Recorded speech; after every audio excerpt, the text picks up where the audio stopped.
नमस्कार, आप देख रहे हैं NSD टाइम्स। यहाँ खबरों का सिलसिला कभी रुकता नहीं। मैं अंजलि हाजिर हूँ आपके सामने इस खबर के साथ। जौनपुर लाइन बाजार थाना क्षेत्र के राम राय पट्टी गांव के पास अराजक तत्वों द्वारा बीती रात 3 शिक्षकों की जमीन पर बनी बाउंड्री वॉल को जेसीबी द्वारा गिरा दिया गया। बाउंड्री वॉल गिरने की सूचना मिलते ही भारी संख्या में शिक्षक एकत्रित हो गए। सभी शिक्षकों ने जिला प्रशासन से गुहार लगाया कि किसी भूमाफिया द्वारा हमारा बाउंड्री वॉल गिरा दिया गया। सूचना पर पहुंची पुलिस पूरे मामले की जाँच पड़ताल में जुट गई है। आइए देखते हैं जौनपुर से हमारे संवाददाता विक्रांत सिंह की ये रिपोर्ट। ये पूरा मामला क्या है अभी?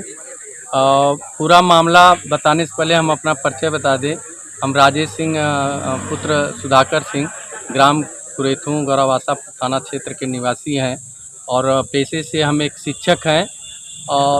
विगत 2 वर्ष के लगभग हमने राम राय पट्टी काटा संख्या 49 सिवा पार में 1400 स्क्वायर फुट की एक ज़मीन रजिस्ट्री कराई।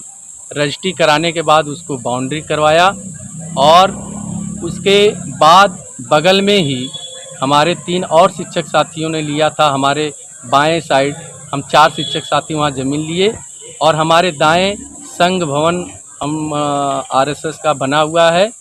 और ये ज़मीन आपने कब लिखवाया? ज़मीन लगभग 2 साल पहले हमने। 2 साल पहले की बात जी। अब क्या दिक्कत आप? दिक्कत है कि कल हम लोग एक शिक्षक साथी के माता जी के 13वीं में जलालपुर लोगाजर में थे। वहाँ हम लोगों को स्थानीय लोगों ने 7:30 बजे रात को फ़ोन किया कि आपके प्लाट और आप सभी शिक्षकों के प्लाट की बाउंड्री को जेसीबी नगर पालिका की जेसीबी को मंगवा कर तोड़वाया जा रहा है। फिर हम लोग जब दौड़ कर आए, आनन फानन में दूरी आए तो पता चला कि जेसीबी चली गई थी। तोड़ने वाले संघ भवन की तरफ भाग के घुस गए थे। किसी के आदेश से ये टूटा है कि कैसे जेसीबी आई? यही बात जब हमने एसएसओ से और प्रशासन से किया, वो लोग मौके पे आए। उन्होंने एसडीएम से पूछा, तहसीलदार पूछा, उन्होंने कहा नहीं हमारी कोई आदेश नहीं थी, बाउंड्री नहीं गिराने की थी। हम लोगों ने पुलिस प्रशासन को रात में ही लिखित एप्लीकेशन दिया कि भूमाफियाओं द्वारा हमारी बाउंड्री को तोड़ दिया गया है। ये भूमाफिया मतलब ये कहाँ से आ गया? मतलब आपकी कोई दुश्मनी किसी से थी या? हमारी किसी से कोई दुश्मनी नहीं है। बगल में हमारा हम लोगों के सानिध्य में संघ भवन के सानिध्य में हम लोग रहते हैं। आरएसएस के हम भी एक स्वयंसेवक रहे हैं। बचपन से ही हमने आरएसएस की शाखाओं में काम किया है। उनका खंड कारवा रहा हूँ, आईटीसी रहा हूँ, ओटीसी रहा हूँ। मेरे पिताजी बुजुर्ग हैं, पूरे जीवन भर संघ और भाजपा के साथ रहे हैं। विगत 2 महीने के पहले यहाँ जिला प्रचारक द्वारा, विभाग प्रचारक द्वारा मुझे बुलवाया गया, अकेले बुलाया गया। बुलाकर वहाँ कहा गया कि आप अपना प्लाट राष्ट्र के नाम हमारे संघ भवन को दान दे दीजिए।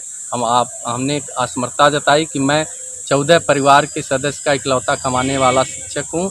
किसी प्रकार अपना पेट काट के मैंने ज़मीन लिया है। मैं ज़मीन संघ या किसी को भी दान देने की स्थिति में नहीं हूँ। और यही बात हुई थी। तो फिर कुछ दिन बाद और कई लोगों से सूचना दिलाई गई कि अगर आप ज़मीन नहीं दान में देंगे तो आप और आपका परिवार दुष्परिणाम भुगतने के लिए तैयार है। आप सरकारी कर्मचारी हैं, आप परेशान हैं। उनके खिलाफ कोई कार्रवाई नहीं हो रही है, कोई गिरफ्तारी नहीं हो रही है, उल्टा हम ही को रोका जा रहा है। फिर लेखपाल बनवा कर उन्होंने नपवाया और जैसे ही उन्होंने लेखपाल ने कहा कि इनके प्लाट का नाप एकदम सही, जितना इनकी रजिस्ट्री है उतना ही है, उसके बाद एसडीएम साहब ने दूसरा माहौल बनाकर काम को रुकवा दिया है और कहें गिरफ्तारी होगी, कार्रवाई होगी और कोई भी किसी भी प्रकार की सुनवाई नहीं हो रही है। आपकी ज़मीन को दान में देने के लिए किसका दबाव आपके ऊपर है? हमें यहाँ संघ भवन में बुलाया गया था। उस समय माननीय सदस्य मुरलीपाल जी थे और विभाग प्रचारक जगदीश यादव जी थे और जिला प्रचारक जी थे और 2-1 लोग और थे जिनका नाम हम भूल रहे हैं। और मैंने बड़े विनम्रता से कहा था कि मेरा पूरा परिवार संघ, भाजपा, राष्ट्रवाद, सेवा से जुड़ा रहा है, लेकिन मैं इकलौता अपने परिवार का भरण पोषण करने वाला कमाऊ लड़का हूँ। मेरे पास क्षमता नहीं है कि मैं ज़मीन दान कर सकूँ। इसके अलावा फिर कई लोगों के द्वारा मुझसे सूचना दी गई कि आप प्रेशर बनवाया गया हमेशा कि आप ज़मीन को दे दीजिए, नहीं तो परिणाम बहुत बुरा होगा। रात में बाउंड्री गिरने के बाद आपने प्रशासन को सूचित किया? प्रशासन को सूचित किया। प्रशासन मौके पे सीओ साहब भी रात में आए, SHO साहब भी आए, कहें आपके साथ बहुत अन्याय हो रहा है। जो भी देखा सबने कहा अन्याय हो गया, आप अपना कार्य सुबह अपना जुड़वा लीजिए और बाकी जिसने तोड़ा है उसको हम लोग खोजेंगे। आज जब वही हम अपना जुड़वाने लगे तो वही प्रशासन आकर काम रोक दिया। हमने बार बार पूछा कि कौन रोक रहा है, कौन विपक्षी है, उसको सामने आने दीजिए। तो उनका कहना था कि ऊपर से दबाव है, ऊपर से दबाव है। मैं आज फिर इस मीडिया के माध्यम से कहना चाहता हूँ कि मैं 35 लाख लोन लेकर उत्कर्ष बैंक से अपना प्लाट बनवाया हूँ। आप समझ सकते हैं एक शिक्षक के लिए कितनी उसकी कमाई होती है। आज ये एक शिक्षक की हत्या नहीं हो रही है, पूरे राष्ट्र में न्याय की हत्या हो रही है।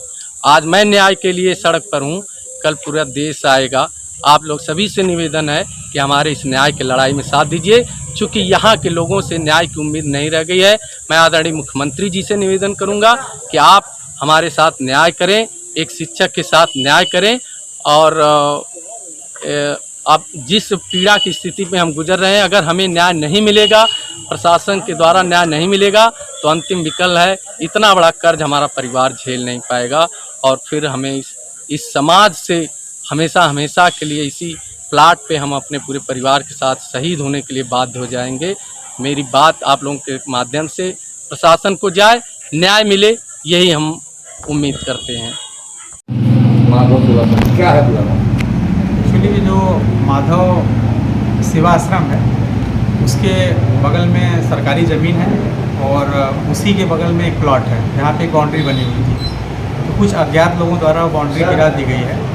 तो उसी के रिगार्डिंग लोग खड़े थे, काफ़ी लोग जिनका था दीवार, और वो लोग खड़े थे और काफ़ी टीचर्स भी वहाँ खड़े थे।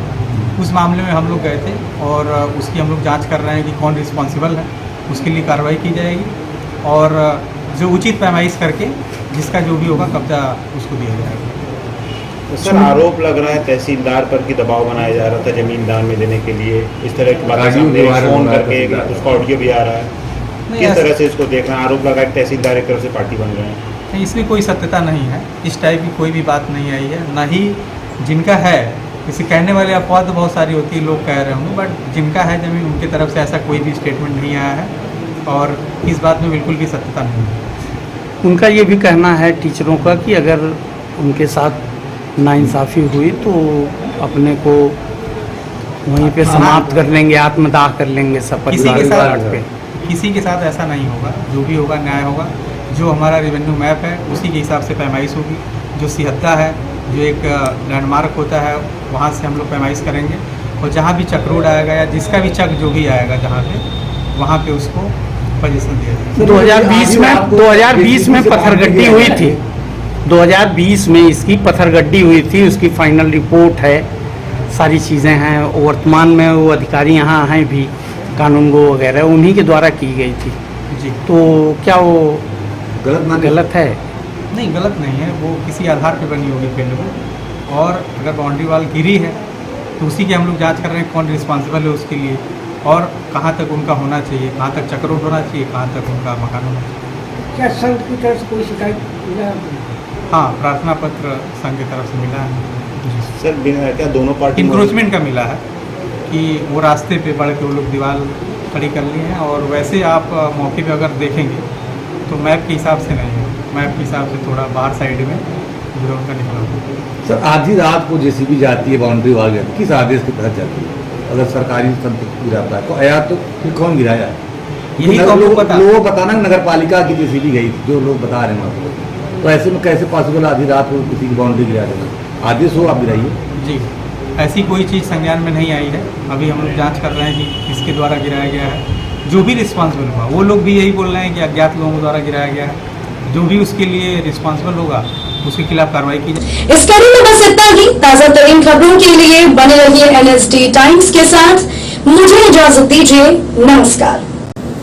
अगर आप ये वीडियो फेसबुक पर देख रहे हैं तो हमारे पेज को फॉलो करें और अगर आप ये वीडियो यूट्यूब पर देख रहे हैं तो हमारे चैनल को सब्सक्राइब करें और आगे आने वाली वीडियोस को देखने के लिए नोटिफिकेशन के आइकन को प्रेस करें।